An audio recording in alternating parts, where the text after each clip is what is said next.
جس نہج پہ تو اتر کے بات کر رہا نا، یعنی کچھ بندے بدتمیز ہیں، تو آپ اگر ان کو جواب دیں گے تو پھر آپ کو بھی اس لیول پہ اترنا پڑے گا۔ لہٰذا ایسے لوگوں کا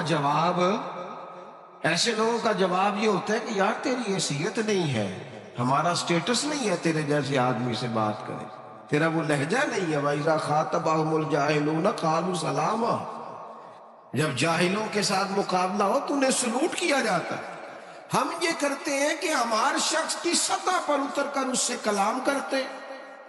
میرے عزیز بھائیو، آپ اتنی بڑی تعداد میں ہیں، آج اپنے دل کے اندر یہ تہیہ کر کے جانا کہ ہم نے بردباری، حضرت بلال حبشی رضی اللہ تعالیٰ عنہ کے ذمہ تھا نبی پاک علیہ السلام کے مہمانوں کی دیکھ بھال، اور یہ دیکھیں کتنی بڑی سعادت ہے، حضور نے سارے معاملات کی کنجیاں سیدنا بلال حبشی کو عطا فرمائیں رضی اللہ تعالیٰ۔ حضرت بلال کو پتا تھا پیسہ کہاں سے آنا ہے، کہاں لگانا ہے، کیا کرنا ہے۔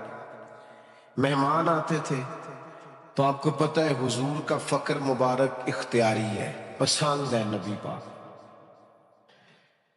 ایک یہودی تھا، بلکہ یہودیوں کا عالم تھا، اس نے ایک دن حضرت بلال حبشی سے کہا کہ مجھے پتہ چلا ہے کہ آپ حضور کے مہمانوں کے لیے سارے بندوبست کرتے ہیں اور بعض اوقات آپ قرض بھی لیتے ہیں، تو میرے پاس کچھ اضافی پیسے پڑے ہوتے ہیں، مجھ سے قرضہ لے لینا۔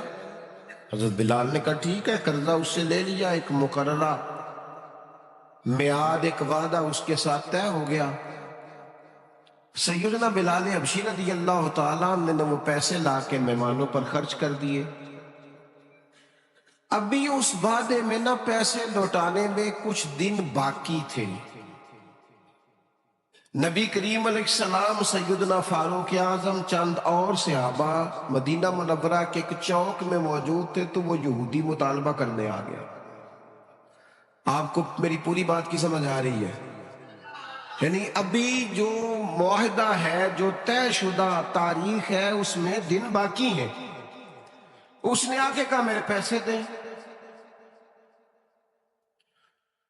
تو نبی پاک علیہ السلام نے فرمایا ابھی تو وعدے میں وقت باقی ہے۔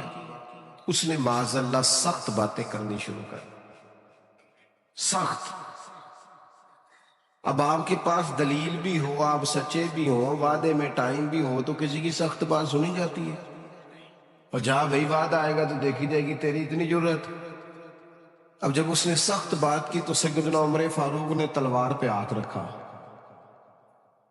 حضرت عمر ہے نا، شیر ہے نا اللہ رسول کے، ہاتھ رکھا تلوار پر۔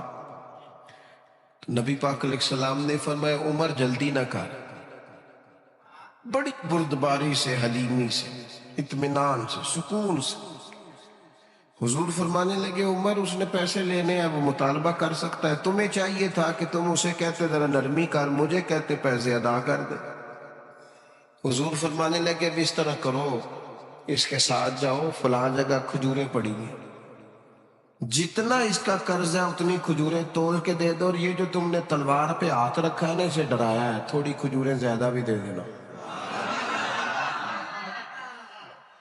آپ کا بردبار ہونا، حلیم الطبع ہونا، مزاج میں ٹھہراؤ ہونا، سکون ہونا، یہ بڑا بندے کو نا وزادار بنا دیتا ہے۔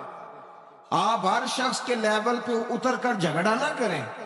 میں نے دیکھا ہے سیاڑا بیانا آدمی بچوں کے ساتھ بحث کر رہے ہیں، سمجھدار آدمی ہو کہ ایک نادان سے گفتگو کر رہا ہے۔ میں نے شاید پہلے بھی آپ سے کہا تھا کہ میرا ایک فتویٰ ہے، اس سے اختلاف بھی کیا جا سکتا ہے۔ میرا فتویٰ یہ ہے کہ میاں بیوی کے جھگڑے میں اکثر قصور میاں صاحب کا ہوتا ہے۔ ہو گیا ہونا ناراض، لگ پہ ہونا کوڑا نہ، ہاں میں نے پتا جی، یہ جتنے ہی فتویٰ دیتے ہیں اتنے ہی حال ہویا۔ میاں بیوی کے جھگڑے میں نا زیادہ تر غلطی میاں صاحب کی ہوتی ہے۔ کیوں بھلا؟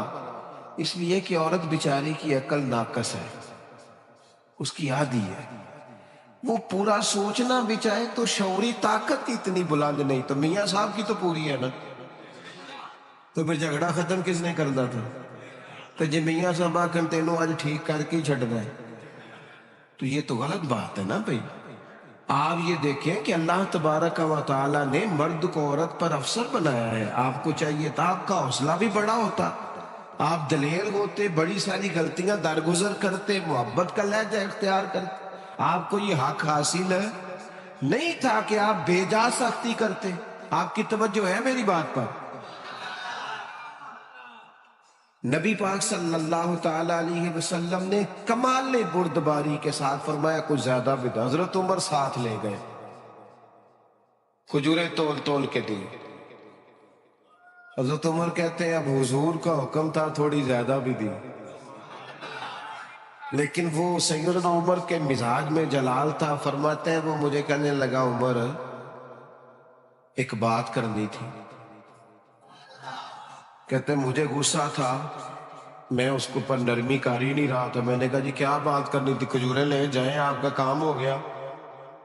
کہتے ہیں وہ کہنے لگا عمر میرے دوست میرے اوپر سختی نہ کر، میرا مسئلہ سمجھ. میں نے کہا وہ کیا؟ کہنے لگا میں یہودیوں کا عالم ہوں، تورات جانتا ہوں.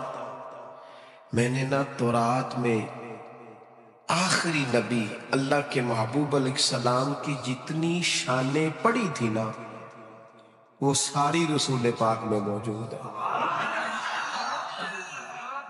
ایک شان میں نے یہ حضور کی پڑھی تھی کہ وہ بڑے حلیم ہوں گے، بڑے بردبار ہوں گے، ان کے مزاج میں کمال حوصلہ ہوگا، اور جتنا جتنا کوئی جہالت کرتا جائے گا محبوب کی بردباری اتنی بڑھتی جائے گی. عمر میں نے جان بوجھ کے قرضہ دیا تھا، باقی ساری شانیں دیکھ لی تھی، یہ میں دیکھنا چاہتا تھا. میں نے قرضہ بھی جان بوجھ کے دیا، وقت سے پہلے بھی جان بوجھ کے آیا، سخت باتیں بھی معاذ اللہ کی.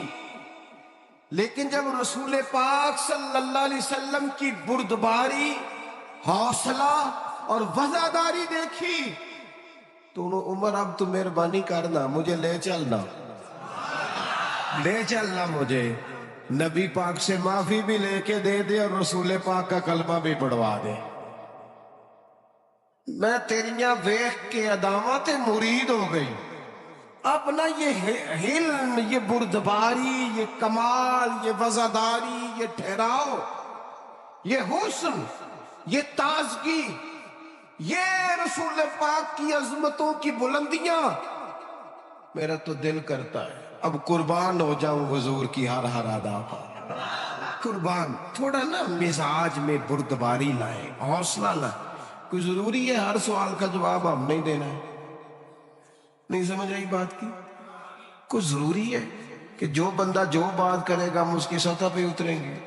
میں تو انہیں پوچھ لینا ہے، کئیاں نو نہیں بھی پوچھی گا. نہیں سمجھ آئی؟